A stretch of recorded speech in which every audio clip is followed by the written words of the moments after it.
Bonjour à tous. S'il vous plaît, ne partez pas.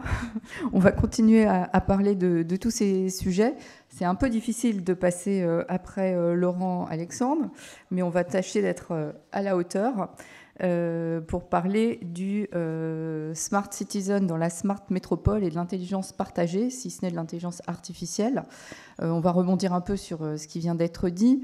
Pour ça, je vais appeler à me rejoindre sur scène Anne Bourris, qui est directeur régional d'ICAD Promotion. Je vous invite à vous asseoir, je vous rejoins tout de suite. Touya, qui m'a déconseillé de prononcer son nom de famille, donc je m'y tiens, qui est présidente de European Network of Living Labs et qui vient de Helsinki. Sonia Lavadino, qui est directrice Bifluide, recherche prospective et expertise en mobilité et développement territorial et qui vient de Lausanne et qui va donc peut-être nous dire un petit mot de l'EPFL. Hubert Mazurek, qui est directeur du laboratoire Population, Environnement, Développement. Je ne sais pas si vous voulez réagir à l'attaque en bonne et due forme contre les facultés françaises. Et Antoine Ramler, qui est connecteur WeShare sur la métropole Aix-Marseille. Merci de les applaudir.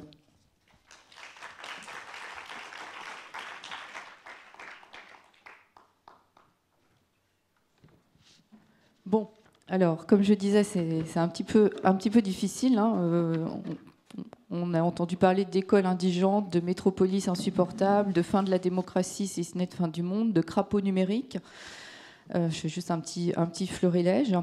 On va essayer de voir si la Smart City permet justement d'identifier quelles sont les îles qui se situent à la frontière entre le neurone et le transistor, pour reprendre les mots de Laurent Alexandre.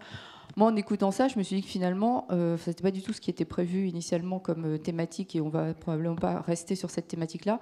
Mais est-ce que la vraie Smart City, ça ne serait pas la ville, la métropole, qui permet, voire qui contraint son système éducatif à se réinventer complètement pour justement préparer les jeunes générations au monde qui vient. Bon, une fois ceci dit, je vais proposer à chacun d'entre vous de réagir en quelques mots éventuellement à ce que vous venez d'entendre, si ça vous inspire. Est-ce que quelqu'un, Antoine, est-ce que vous voulez dire un mot par rapport... vous êtes presque dans la génération dont il est question. Enfin, oui, tout à fait. Je me sens complètement concerné par ce qui a pu être dit. Et j'apprécie beaucoup d'ailleurs toutes les conférences de Laurent Alexandre. Le souci, c'est qu'à la fin, à chaque fois, j'ai une folle envie de me pendre. Malheureusement... moi, j'ai trouvé qu'il y avait un petit point d'espoir et qui justement nous ramène avec le sujet de la Smart City, qui est dans la transdisciplinarité, l'interdisciplinarité, puisque je crois que c'est un sujet dont on va pas mal parler justement au sein de la Smart Métropole. Mais alors, sûrement, et je partage d'ailleurs son point de vue sur la nécessité de donner davantage de moyens à l'éducation. Ça, c'est évident.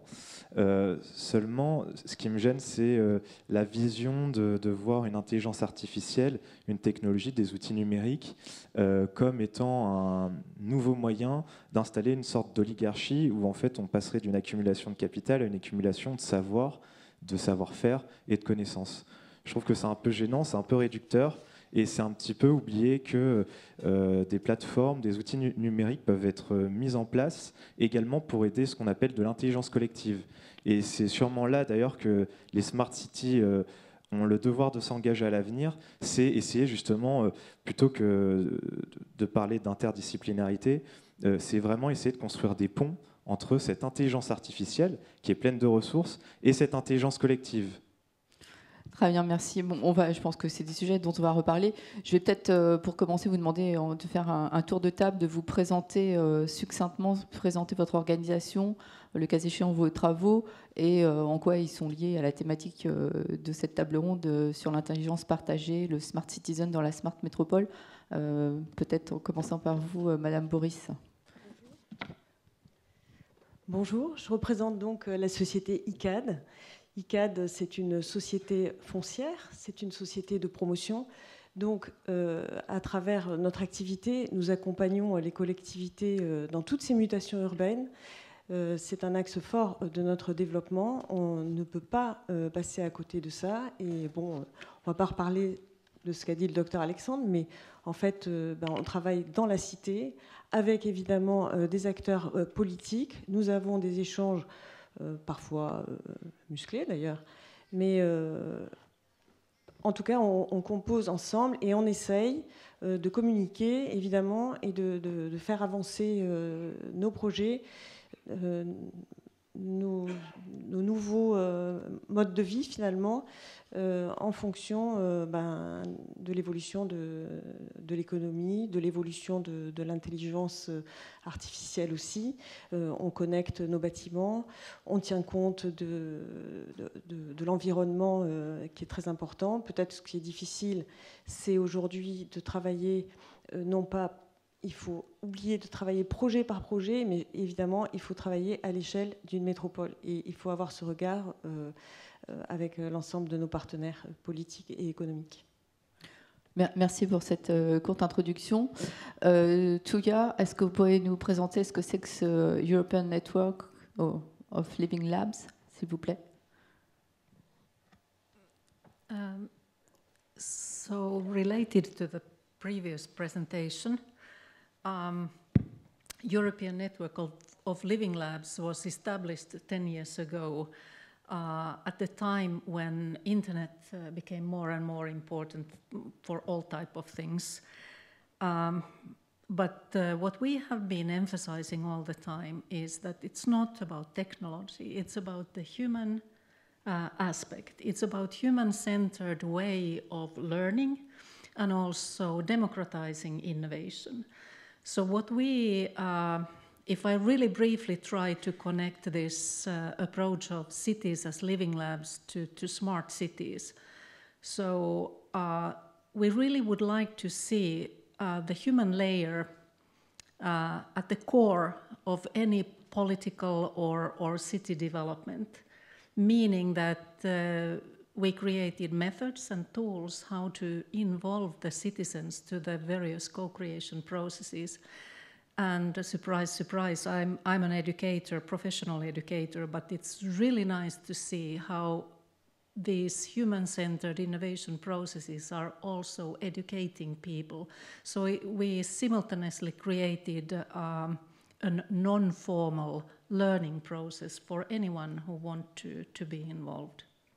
We are 170 organizations currently actively involved all over the world, but the total number is 430 established living labs, mainly driven by educational institutions or research institutions, but because it's multiple helix, multiple stakeholder approach, so we have cities, companies, non-governmental organizations apart from the researchers in our network. And then, of course, only in Europe we have potential access to mobilize 50 million citizens.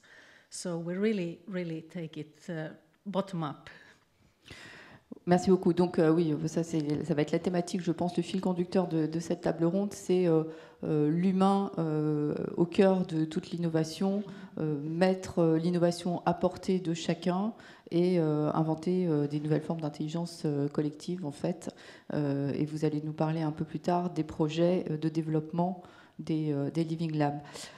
Sonia Lavadino, alors vous, Bfluid, en quelques mots, qu'est-ce que c'est? Et est-ce que vous voulez dire un mot sur Lausanne, le PFL? Est-ce que vous vous rendez compte, vous, que c'est quelque chose de différent de ce qui se pratique habituellement en Europe en termes d'éducation?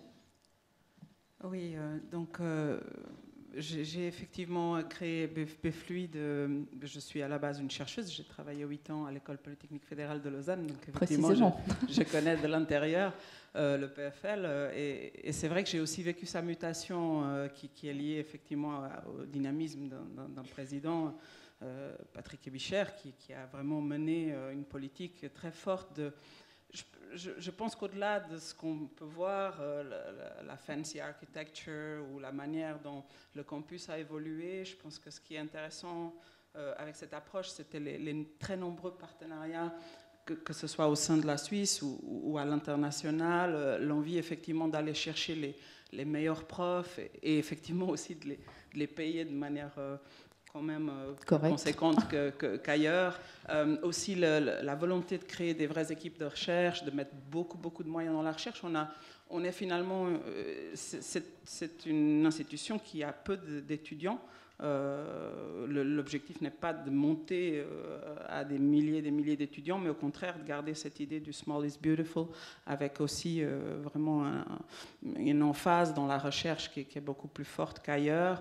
On a aussi effectivement développé tout cet écosystème. Moi, je crois que c'est surtout ça qui est intéressant, et aussi aujourd'hui des spin-offs dans les autres cantons suisses. Donc il y a une émulation au niveau du pays entier aussi, avec des petites EPFL qui poussent ici et là. Il y a aussi une grande liberté alors si je peux dire de mon vécu intérieur, ce qui est appréciable à l'EPFL, c'est vraiment la très grande liberté des chercheurs de lancer des recherches comme ils le souhaitent, d'avoir aussi la possibilité de travailler, y compris ailleurs que dans le campus. On travaille beaucoup dans le train, on travaille beaucoup à la maison. C'est aussi ces conditions de travail qui sont justement des conditions du 21e siècle. On est vraiment dans l'économie créative, là. Et ça, je pense que c'est plus général à la Suisse. Hein. C'est pas que dans nos hautes écoles, c'est que la population en entier est déjà en train de transitionner vers cette économie créative avec la création de beaucoup de jobs à haute valeur ajoutée. Ce qui, moi, m'intéresse personnellement, puisque moi, en tant qu'anthropologue et personne qui étudie la question des espaces publics et de la manière dont les villes se reconvertissent à cette nouvelle économie expérientielle, ce qui moi, m'intéresse est plutôt, et c'est l'objet de nos études à Bfluid, c'est comment finalement on peut transformer les villes et aussi les mettre plus en contact avec aussi la nature, avec aussi des espaces libres pour que les gens puissent vraiment s'épanouir dans un contact très réel avec leur corps et avec leur environnement. Je pense que Smart, c'est aussi ça, c'est rester proche des ancrages physiques, on va dire, des ancrages qui font de nous, les humains, des personnes qui sommes liées à notre environnement. Qui nous distingue de l'intelligence artificielle. Et effectivement, on n'est pas en apnée dans un monde qui n'est pas, disons, il y a connecté et connecté, il y a aussi connecté tout simplement... Ancré dans la Terre. Ancré dans la Terre, voilà. Et je pense que la Suisse, pour ça, est finalement un assez bon exemple. C'est très pragmatique et on est certes à la pointe sur l'innovation. On est régulièrement classé parmi les pays les plus innovants. Ça n'empêche pas de rester très down to earth, vraiment au sens propre du terme. Merci. Hubert Mazurek, alors vous êtes justement directeur d'un laboratoire ici, à l'Université d'Aix-Marseille, je crois. Tout à fait, ouais. Donc voilà, peut-être un peu le martien dans votre planète, puisque je vois qu'il y a beaucoup d'entrepreneurs et peu de chercheurs dans cette assistance. Bon, aussi à l'université française, je pense qu'il n'y a pas à en avoir honte, malgré effectivement certaines conditions. Quand même relever un peu qu'on a quand même des universités qui fonctionnent relativement bien et sont bien productives. Il y a nombre de références de M. Laurent Alexandre qui pourraient être des références françaises. Nous avons des grands sociologues et des grands anthropologues ici qui font le même genre d'études, et je pense qu'on n'a pas non plus à forcément avoir des références toujours anglo-saxonnes. Ça, c'est le premier point. Le deuxième point, c'est que nous sommes un laboratoire entièrement interdisciplinaire. Donc, je ne vais pas raconter la vie du laboratoire, mais nous travaillons sur les interfaces entre société et environnement, et en particulier sur tout un secteur qui est le secteur de la ville, et en particulier sur les grandes questions de savoir comment construire une ville aujourd'hui. Alors, Laurent Alexandre a dit une chose qui est effectivement tout à fait vraie, c'est que l'intelligence artificielle, c'est des temps très courts. La formation d'un homme ou d'une femme, c'est 30 ans. La formation d'une ville, c'est beaucoup plus. C'est lié aussi à la culture, c'est lié à la façon dont les gens construisent leur ville, parce qu'une ville ne se construit pas, elle est construite par les habitants. Et ça, c'est des choses qu'on oublie aussi beaucoup dans beaucoup de recherches sur la ville. Et la ville qu'on dit durable, la ville est toujours durable. Elle a toujours duré et elle a été construite par la société. Cette notion de société est aussi très importante. Donc nous, ce qu'on fait dans notre laboratoire, c'est aussi d'essayer de voir quelles sont les conditions un peu de cette interface entre, je dirais, la science, les professionnels et et les politiques et évidemment les citoyens, et comment tout ça fonctionne et comment aujourd'hui on peut essayer d'améliorer la fabrication de la ville, ce qu'on appelle la fabrique de la ville, à partir de ces interactions entre ces différents secteurs sociaux ou économiques. Je crois que c'est assez important, c'est même fondamental, parce que la ville, et en particulier la ville dite intelligente, à mon sens, l'intelligence peut régler, ou surtout l'intelligence artificielle ou même l'intelligence technique, peut régler un certain nombre de problèmes techniques, mais elle ne résoudra pas un certain nombre de problèmes sociaux. Et je crois que là, derrière, il y a quelque chose d'important à faire. Et autour de ça aussi, et en relation un peu à cet événement, on parle de Smart City, mais moi, je vois beaucoup de Smart Building, et on ne voit pas beaucoup la City en particulier autour de ce qui est les questions d'urbanisme et d'une vision un peu plus globale de ce qui est aujourd'hui la fabrique de la ville. Voilà. Je pense qu'on en rentrera dans le débat. Oui, tout à fait. Antoine, est-ce que vous pouvez nous présenter en quelques mots WeShare, peut-être certains travaux particulièrement liés à la thématique d'aujourd'hui? Tout à fait. Alors, je vais m'essayer à cet exercice. WeShare, donc, c'est un collectif qui est né en 2012. C'est un collectif international qui, en fait, regroupe un ensemble de personnes qui s'inspirent, qui s'intéressent, mais également qui œuvrent dans ce qu'on appelle l'économie collaborative. On a commencé avec la mise en place d'un magazine en ligne qu'on appelle le WeShare Magazine. À cela s'est ajouté plus tard le magazine Conso Collab, qui s'intéressait davantage à sourcer en fait les différentes pratiques collaboratives existantes sur le territoire français. Alors que le magazine en tant que tel était plutôt là pour s'interroger sur les grandes mutations qui découlaient de l'utilisation de l'outil numérique dans nos sociétés. À cela s'est ajouté ensuite une partie événementielle qui a fait notamment connaître WeShare au-delà des frontières grâce à la création du WeShare Fest, dont la dernière édition était à Pantin au mois de juillet. Dont la tribune était partenaire. Exactement, tout à fait. Tout à fait, vous avez raison. Et petit à petit, voilà, c'est un ensemble d'activités qui tournent justement autour de l'intégration de ces outils numériques et qui justement essayent de sortir du débat technocentré qu'on peut avoir et qui est un peu à l'œuvre. On peut le voir notamment sur le genre de tribune que Laurent Alexandre peut donner. Et ça fait justement parallèle à l'étude Sheritories, oui. L'exploration même Sheritories, en association avec Chronos, qui devrait sortir au mois d'octobre, et qui s'intéresse justement à l'exploration des bonnes pratiques collaboratives dans les villes moyennes. Donc voilà, on sort un petit peu de ce débat technocentré, comme je disais. On va s'intéresser vraiment à ce qui redonne du sens au vivre ensemble, aux capacités justement de mettre à disposition des plateformes, alors peut-être des plateformes high-tech, mais tout en gardant à l'esprit que le but c'est vraiment de laisser une autonomie véritable aux citoyens, plutôt que seulement récupérer son avis. Très bien, alors merci à vous tous de ces présentations. Bon, alors voilà, je rappelle, mais je pense que tout le monde l'a bien compris là, qu'on va essayer de parler de cette tension qu'on sent entre le tout techno de la Smart City, telle que peut-être la terminologie de Smart City est née autour de solutions très technologiques, avec au contraire tout ce qui est le facteur humain, le social, le culturel et l'inclusif. Bon, maintenant, il est de bon ton de dire qu'il n'y a pas de Smart City sans Smart Citizen. Alors peut-être vous pourrez essayer de définir ce que c'est qu'un Smart Citizen. La technologie, comme c'est déjà apparu au travers de vos présentations, c'est forcément un facilitateur de cette intelligence collective, comme ce que vous venez de décrire par exemple, avec évidemment des risques de fractures numériques, de fractures territoriales entre villes moyennes et mégapoles, par exemple métropoles. Donc, ce que je vous propose, comme on n'a pas beaucoup de temps, c'est, sur la base des échanges qu'on a pu avoir en amont de cette table ronde, de vous faire réagir par rapport à des points un peu de friction, en tout cas des constats qui sont apparus. Monsieur Mazurek, vous estimez qu'avant de vouloir partager l'intelligence, il faut déjà avoir une bonne connaissance de la ville, de la façon dont elle fonctionne.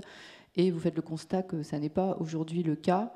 Est-ce que vous pouvez dire quelques mots là-dessus? Et à votre avis, à quoi c'est dû et qu'est-ce qu'il faudrait, quelles seraient les pistes pour faire avancer les choses plus vite en la matière? Donc vous parlez en l'occurrence de connaissances scientifiques de fonctionnement de la ville. Alors, pour essayer d'être un peu bref sur la question, je crois qu'on a quelques... Voilà. Tout d'abord, la perception un peu de cette notion de smart city, pour être très très court.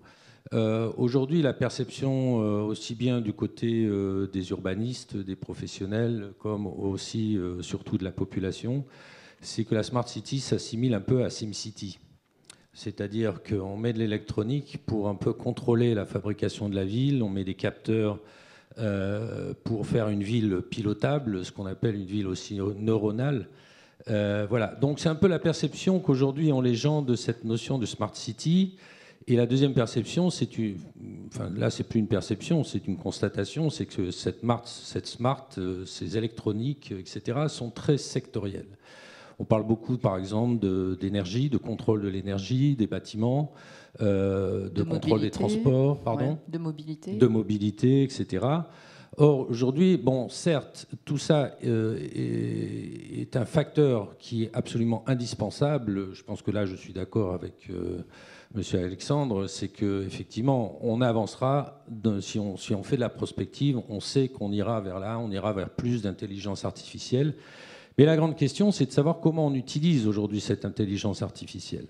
Et on sait que l'intelligence artificielle aujourd'hui, nous qui travaillons en particulier dans les pays du Sud, pays méditerranéens, en Afrique, en Amérique latine, on sait que ça génère beaucoup d'inégalités et que ces inégalités sont de plus en plus croissantes. Donc il y a deux choses là-dedans qui me semblent importantes. C'est l'intelligence, c'est basé sur de la connaissance. S'il n'y a pas de connaissance, il n'y a pas d'intelligence et vice-versa. Donc je pense que la première chose, nous en tant que scientifiques, c'est de connaître la ville. Or aujourd'hui, on ne sait pas grand-chose de la ville. On ne sait pas très bien comment elle fonctionne du point de vue climatique. On ne sait pas, par exemple, il y a très peu de villes qui ont des systèmes de capteurs pour voir les îlots de chaleur urbains. Il y a très peu de villes qui contrôlent un peu, qui font de la modélisation sur la morphologie urbaine, sur la végétalisation. On parle beaucoup de densification. On ne sait pas du tout si la densification est bonne ou pas. On n'a aucune expérience sur ce genre de choses, ou très très peu. Donc je crois qu'il y a déjà un premier point qui est celui de la connaissance de la ville avant de lancer des modèles qui, nous savons, les modèles en urbanisme ou en architecture ne sont pas forcément très bons. Haussmann, le pavillonnaire, les grands ensembles des années 70, tout ça ne fonctionne plus après 40-50 ans.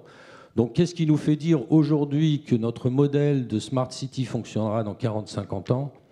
Franchement, je ne saurais pas le dire. Voilà, donc ça, c'est le premier point. Le deuxième point, c'est effectivement l'intelligence partagée. C'est-à-dire comment on fait aujourd'hui pour partager cette intelligence du point de vue technologique, parce qu'il va falloir la partager, sinon ça créera de nouvelles inégalités au niveau local comme au niveau mondial, et comment on crée aujourd'hui des nouvelles formes de partage de cette intelligence, c'est-à-dire surtout de l'intelligence de la construction de la ville. Aujourd'hui, on a une grande chance, c'est que les modalités de la gouvernance introduisent de plus en plus de participatif. Ce participatif, il faut le travailler, je pense que vous en serez d'accord presque tous, et il faut savoir quelles modalités aujourd'hui on va utiliser pour faire participer le citoyen dans la construction et dans le maintien, la maintenance de la ville. Je crois que là, il y a un double débat qui est pour nous fondamental, dans une perspective effectivement sur le long terme et dans une perspective de répondre aux grands défis environnementaux. Donc ça, c'est très important.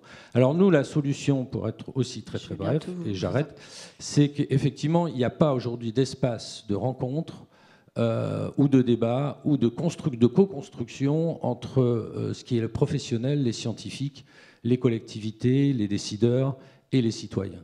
Et ça, je pense que si on veut vraiment lancer ce grand débat, il faut commencer à construire ces espaces de construction.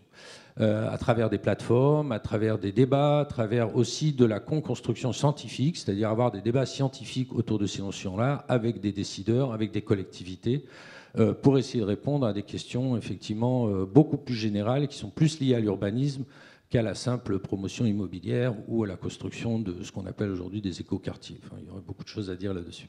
Oui, malheureusement, le temps nous est compté. J'aimerais que tout le monde puisse s'exprimer. Je voudrais faire réagir Touya. Est-ce que vous partagez ce constat d'un manque de prise en compte des attentes et des besoins et des souhaits des citadins dans la construction de ce qu'on appelle pourtant la ville, la Smart City? Et est-ce que les Living Labs, tels que vous les avez élaborés, tels que vous les coordonnez, sont des solutions, peuvent apporter des solutions? Est-ce que ça peut être des lieux, justement, où se retrouvent toutes les disciplines qui doivent œuvrer ensemble à la construction d'une ville? I would like to start by going back to the question of what we originally meant by smart cities. And there we were testing, we were experimenting things. But now we are reaching a new phase where we can co-create with the people. So first we created for people, we designed things for people. Now we are co-creating with people. But tomorrow, I believe that the people will be creating themselves. And that is the humming that we have to be sensitive. And as researchers, we have to listen to that humming. We have to hear the song that the people are singing. And then we have to compose the political song and the notes for the cities so that we will create human cities, not only driven by technologies, but driven by the real needs and values of the people. In European level, what helps is that all of us are using a lot of money from the European Union, 80 billion euros research funds, and it's going to the direction which is called open science, open innovation. And it's challenging the universities and the researchers to open up not only the knowledge and their publications, but also the data, which means that the citizens can join. They can either create new communities, they can utilize the data to create cooperatives, or they can simply collaborate with the researchers. Of course, science is science, but if we go for innovation and we really want to have impact-driven research, so this is one way how to do it. Merci beaucoup. Peut-être, Madame Boris, puisque vous construisez la ville de manière assez concrète.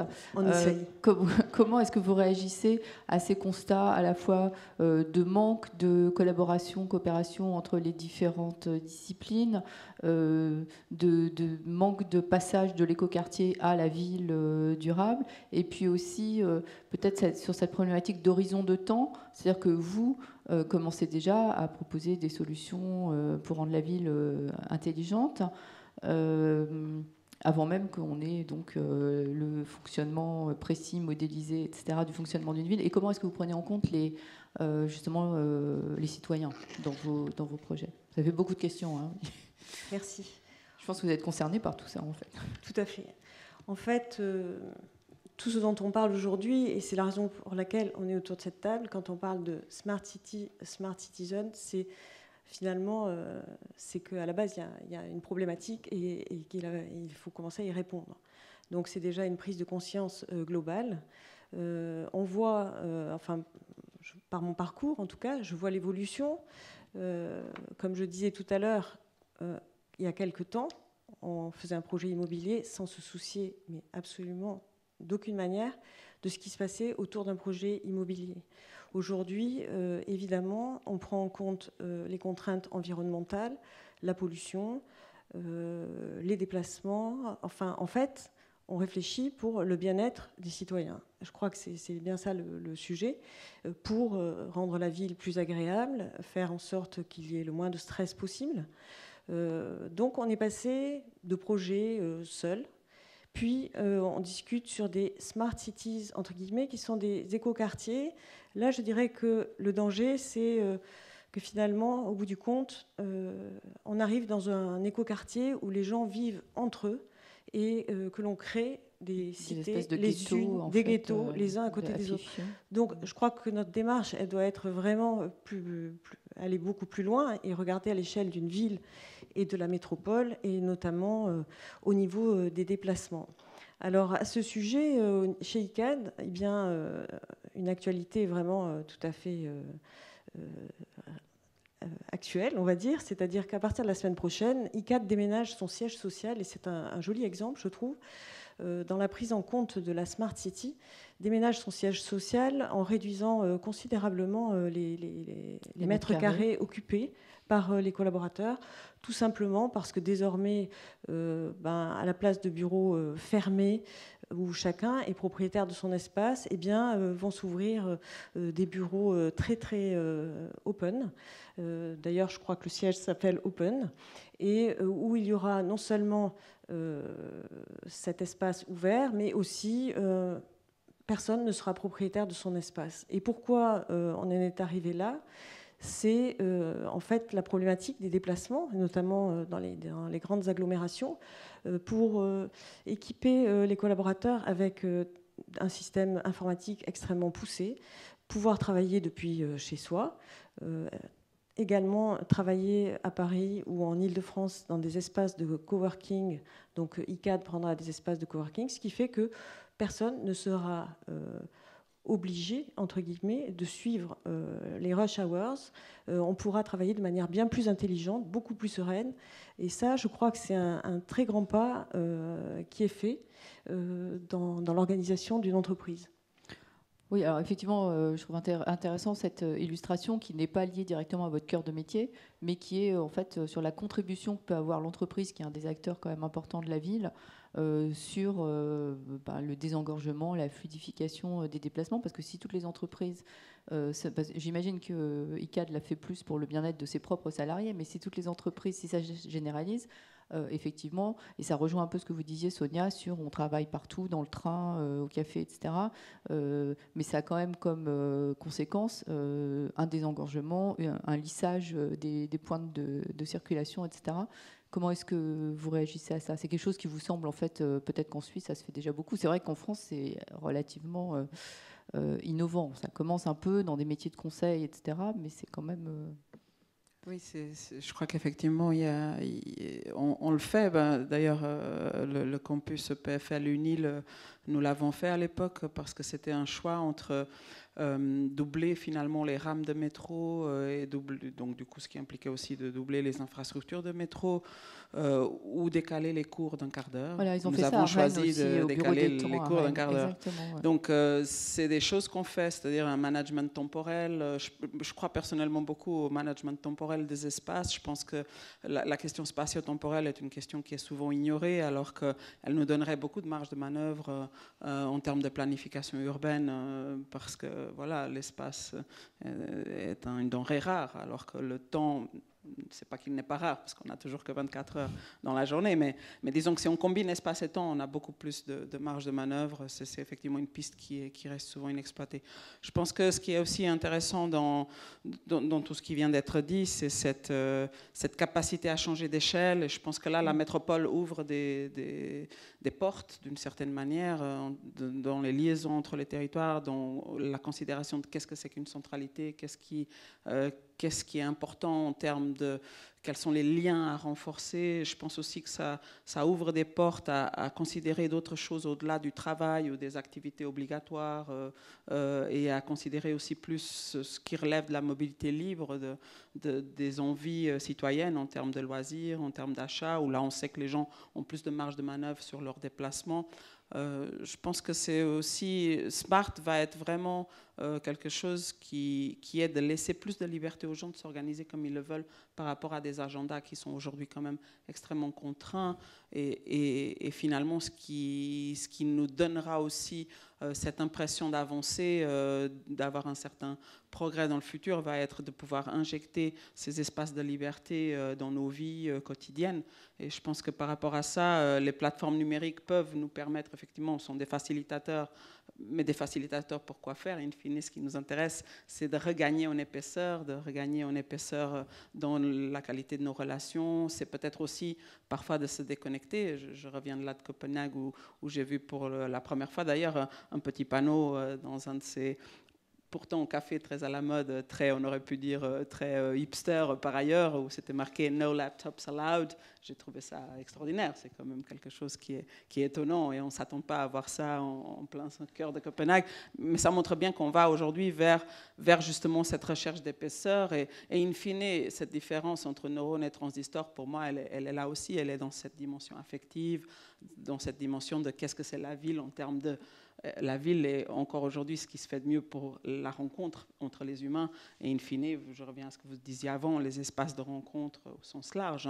Et dans la co-conception, moi-même, je participe aussi beaucoup à des expérimentations dans lesquelles on fait aujourd'hui effectivement beaucoup plus de co-conception. C'est plus de la concertation comme à l'époque où on partage la parole. Avec les citoyens, vous voulez dire? Avec les citoyens, dans le sens que effectivement, ce sont les citoyens eux-mêmes qui vont co-construire au sens vraiment de mettre les mains dans le cambouis et de eux-mêmes finalement construire leurs espaces publics. Je pense que ça, c'est là, il y a aussi de l'innovation parce que même si ça a l'air un peu plus bancal, ça c'est tous les nouveaux courants de placemaking, de tactical urbanism dans lesquels je suis beaucoup impliquée, ces courants internationaux. Pourquoi vous dites que ça a l'air un peu plus bancal? Souvent, c'est plus bancal dans le sens, voilà, c'est plus éphémère, c'est fait avec des matériaux qui sont peut-être plus low cost, mais ce qui est certain, c'est qu'en termes d'usage, c'est riche, peut-être parfois beaucoup plus riche que certaines places qu'on a pu faire où les matériaux sont très chiadés, où ça a coûté des millions, mais où, in fine, en termes d'usage... Il n'y a personne, où les gens ne se parlent pas, en tout cas. Pas forcément, voilà. Donc, la question est finalement de voir en termes d'intensité d'usage, est-ce que les personnes, du coup, vont s'approprier plus, vont utiliser plus et seront plus dehors? Parce que, pour moi, le vrai challenge du XXIe siècle, c'est de faire cette ville du dehors, cette ville dans laquelle on sera vraiment de plus en plus de temps dehors et pas forcément enfermé chez soi, même si l'appartement est super high-tech, justement. C'est la question. Antoine, est-ce que vous voulez réagir par rapport à tout ça, à la fois le travail nomade, etc. Bon, j'imagine que vous, c'est votre quotidien, c'est le quotidien de beaucoup de gens de votre génération.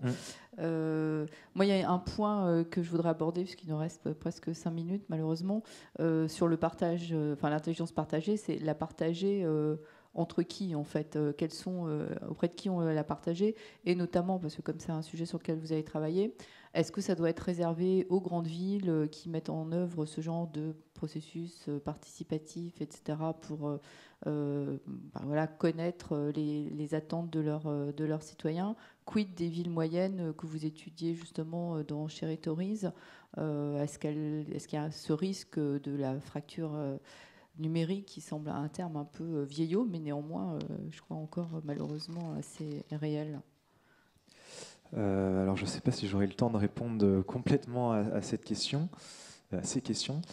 Moi, j'aimerais bien revenir sur tout ce qui vient d'être évoqué jusque-là, effectivement, sur la révolution un petit peu qu'il y a derrière ce concept de Smart City, où on voit qu'effectivement, on remet en cause en fait, la manière sur les mobilités, sur la conception des quartiers, où effectivement, on va être davantage sur des zones qui manquent un peu de vie et qui ne sont pas du tout conçues vers ce qui se passe dehors, évidemment, et également sur la relation au travail que les entreprises, justement, sont poussées à prendre.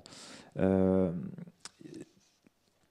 pense qu'il faut faire attention justement à cette fracture sociale que la Smart City engage, il s'avère que c'est un risque, on va dire, pas systématiquement. Alors, mais... non, effectivement, c'est un risque. C'est un risque qui se comprend assez facilement lorsqu'on voit notamment le coût que toute cette plateforme, que toutes ces infrastructures, que tous ces capteurs demandent en termes d'investissement. Derrière, on peut que comprendre une politique avec une imposition qui va augmenter, des taxes également. Le souci de cette politique, c'est qu'elle va de facto exclure une partie du corps social en dehors des centres-villes. Et second point, pour être un utilisateur complet en fait de cette Smart City, moi de mon côté je vais devoir devenir récepteur d'une information, c'est-à-dire que je vais devoir m'équiper du dernier smartphone, je vais devoir m'équiper de la voiture connectée, enfin voilà, en gros je deviens un petit peu esclave aussi de cet ensemble urbain, ouais, tout à fait. Donc ça c'est vraiment les points auxquels il faut faire attention. Et puis il y en a un aussi qu'on n'a pas encore évoqué, qui est le manque de résilience. À l'heure actuelle, on peut, notamment les dernières actualités en sont témoins, on est sur un changement environnemental assez rapide et qui touche malheureusement parmi les plus grandes métropoles du monde. Et la résilience, c'est-à-dire la capacité, donc c'est un terme qui vient de la biologie, cette capacité à résister au choc, n'est pas suffisamment travaillée par la Smart City, notamment justement à cause de cette déconnexion des citoyens les uns envers les autres. Et pour revenir sur effectivement le rôle de la ville moyenne, puisque c'est l'objet de l'étude Cherry Tories, elle a une importance cruciale, puisqu'en fait, il s'avère qu'elle est un maillon intermédiaire entre les grandes métropoles et les zones rurales. Comme a pu le rappeler Laurent Alexandre, effectivement, on a un décrochage qui se fait complètement entre justement ces deux territoires. On a d'un côté des pôles de mondialisation qui sont d'ailleurs en compétition les uns avec les autres, et à côté des zones rurales qui sont complètement délaissées par un pouvoir national. Du coup, ça fait naître d'ailleurs des extrêmes qu'on a pu observer lors des derniers événements politiques mondiaux. Mais effectivement, je pense qu'il y a aussi cet intérêt qu'il faudrait réaccorder à la réorganisation de la ville moyenne. Ouais. Mais en même temps, la ville moyenne, on pourrait se dire que c'est la bonne échelle, justement, celle où les gens sortent, se parlent, sans forcément passer par des plateformes numériques. Il y a une espèce quand même de contradiction là entre une forme de désertification, en effet, des villes moyennes, en tout cas en France aujourd'hui. Ouais. Comment ça se passe en Suisse ? Au contraire, chez nous, les villes moyennes sont légion, puisqu'on a finalement que 5 villes qui dépassent 100 000 habitants, et puis le gros des villes suisses sont des villes à 30 000 habitants. On a une échelle autour de 30 000 habitants qu'on aime bien.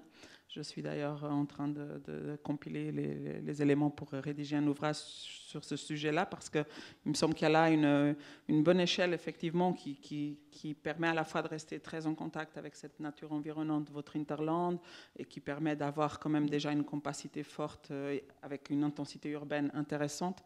Mais c'est vrai que peut-être la grande différence que moi je vois pour travailler aussi beaucoup en France et passer finalement la moitié de ma semaine en France et l'autre en Suisse, chaque fois ce qui me frappe, c'est cet effet de contraste dans le fait que la ville de 30 000 habitants en Suisse, elle est très équipée, elle a tout ce qu'aurait une grande ville. Et il n'y a pas de différence, c'est juste que l'échelle est plus petite, mais en termes de la manière dont la ville fonctionne, des commerces, du niveau d'intégration, des services, de l'accessibilité, de la mobilité, tout ça reste connecté de la même manière. Et c'est vrai que je trouve qu'ici, il y a un grand hiatus entre, disons, les métropoles, ce que d'ailleurs le mouvement de métropolisation accentue encore. Et c'est vrai que nous, en Suisse, ça fait maintenant 30 ans qu'on a une politique active dite de réseau de villes, qui a été une politique qu'on a d'ailleurs votée, le peuple a voté, pour ne pas laisser venir le scénario au fil de l'eau, qui était ce scénario de métropolisation. Si on avait laissé faire, je dirais, la tendance, le marché, on serait effectivement avec les 5 grandes métropoles. Mais on a tout fait en termes de politique de transport, de politique d'assurer les services, de politique d'éducation, pour justement maintenir vivant notre réseau de villes moyennes. Mais ça, c'est une décision nationale. C'est une décision nationale, une décision politique. Ouais, c'est aussi une décision d'allocation des ressources. Quasiment un choix de société. Choix de redistribution financière, un choix d'investissement, effectivement. Mais ça paye, puisqu'on a effectivement du coup un équilibre alors je ne dis pas que ça résout tous les problèmes, on a quand même des tendances fortes à la métropolisation, on a quand même Zurich et Genève qui sont des lieux où il y a beaucoup de tensions, que ce soit au niveau du logement, mais quand même ça a permis d'un peu relaxer, si j'ose dire. Je pense que sans cette politique, on aurait beaucoup plus de tensions, ça c'est sûr. Anne Bourris, est-ce que les villes moyennes, des villes de 30 000 habitants, c'est un marché qui vous intéresse, ou est-ce que, de facto, les entreprises comme la vôtre se concentrent sur des grandes villes ? Bien, en fait, notamment dans cette région, donc on assiste donc à la mise en place d'une métropole aujourd'hui, puisque les villes, moyennes, un peu plus grandes que moyennes, aujourd'hui se raccrochent à une métropole. Donc ça, c'est factuel et on doit travailler comme ça, c'est évident, et notamment en termes de mutualisation de services et de transport. C'est des décisions politiques aujourd'hui et on doit travailler dans ce contexte. Oui, mais qui ne bénéficient pas forcément aux villes de toutes les tailles. En fait, il y a des villes moyennes qui bénéficient des infrastructures métropolitaines, d'autres qui souhaiteraient plutôt rester dans leur contexte de ville moyenne. C'est comme ça. Mais en tout cas, aujourd'hui, on est sur une métropolisation. Est-ce que c'est bien, est-ce que c'est mal ? Je crois qu'il y a des plus et il y a des moins.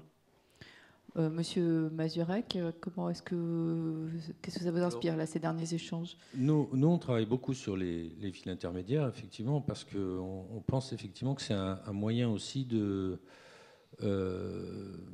justement de remettre un peu la citoyenneté dans la ville, c'est-à-dire d'essayer de reconstruire des villes qui soient un peu plus, non pas durables, mais soutenables.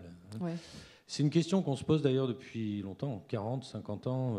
Quelle est la limite à la croissance de la ville ?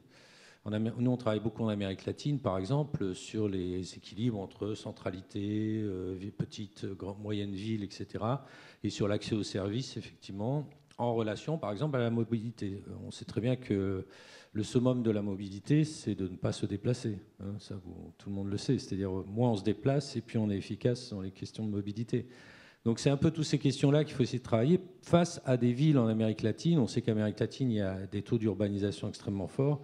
Des villes comme Sao Paulo aujourd'hui qui deviennent des monstres et dont on ne sait pas du tout, qui continuent à croître. Rio, c'est pareil. Lima, qui fait 30% de la population du Pérou. Donc ce sont des villes gigantesques et aujourd'hui qu'on n'arrive plus à contrôler. Et je ne pense pas que le Smart City aujourd'hui nous donnera les instruments suffisants pour arriver à contrôler et à améliorer la vie des habitants là-dedans. Donc je crois que la ville intermédiaire, c'est une façon aussi d'avoir des politiques de déconcentration, à condition effectivement qu'il y ait un certain nombre de critères, de conditions, de modalités pour l'émergence de ces villes intermédiaires. Voilà.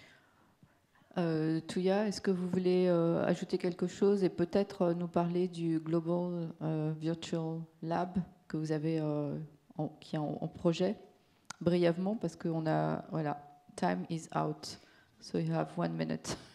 I can see, yes. First of all, shortly commenting that my home city, Helsinki, the smart city concept is, and we jointly created the vision, the citizens, the city, the companies, the universities. And we all wanted to have a city where each and everyone will save 1 hour per day. So everything is designed now with this idea of how to save. Ça, c'est un bon critère. Alors, économiser 1 heure par jour pour chacun des citoyens, c'est ça ? Économiser 1 heure de son temps par jour pour chacun. Par personne. And then going to the more virtual way, how to connect people and communities. So metropolization and globalization is not only about the face-to-face local communities, but it's also the offline communities. So we can be connected. I can speak Finnish, not yet, but in no time there will be means that you can read when I write in Finnish or when I speak in Finnish, and you continue speaking French. So combining the online and offline communities is certainly the future, and that is how we will provide the opportunity for people who like to live in the rural areas to continue contributing the society by living wherever they want to live. Merci beaucoup. Ça sera peut-être du coup le mot de la fin. On peut faire peut-être un parallèle entre la conciliation des communautés online, offline, et avec le neurone et le transistor. Non, mais c'est un peu, on revient toujours un peu à cette trouver où placer le curseur entre la technologie et l'humain, et comment utiliser la technologie le mieux possible. Enfin, le sujet évidemment est vaste et on est loin de l'avoir épuisé cet après-midi. Je vous remercie toutes et tous. Je vous demanderai d'applaudir les intervenants de ce panel. Merci à vous pour votre intérêt.